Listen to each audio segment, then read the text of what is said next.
All right, a perfect time to bring in our guest, criminal defense attorney, former prosecutor Bob Bianchi. I'm glad I got the question before Michael, because he would ask what I'm going to ask, which is, why not collect the video? No harm, no foul. You should collect everything. I don't think you should have the subjective ability to say, no, we don't need that. Couldn't see the front of the house.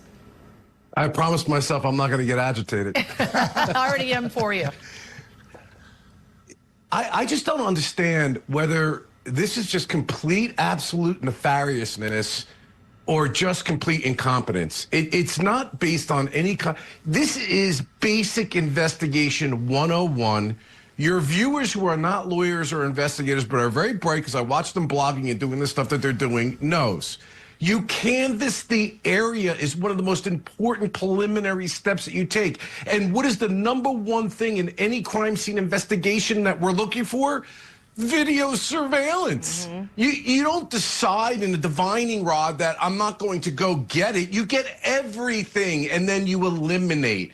So not going into the home and locking it down, not securing witnesses and separating them in the beginning of a crime scene to make sure that you maintain the integrity of the scene and the witnesses, not getting camera footage, which you don't know may or may not capture something, is just literally impossible for me to believe that this is just incompetence.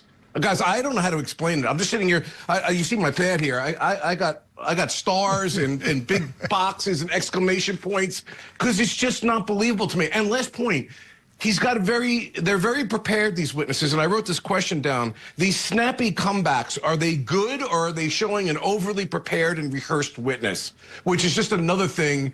At this point, I don't think the prosecution right now is doing anything other than survival. There's no way in my mind, based on all the testimony that came out today, that they can prove a malice murder case. They're fighting right now for an ag man at best. It's an interesting case. So I guess I wonder, if you believe in the conspiracy theory, do you think, well, the cop that lived in that house, the cop saw the video, maybe there was something on it, and he said, we're not going to let this get out. That's a real conspiracy theorist. You just don't know. I think it goes back to what we're talking about. The Alberts had some kind of power of pull in that area, and this other cop knew he better not do anything that might hurt the Alberts. And that's the way it worked out.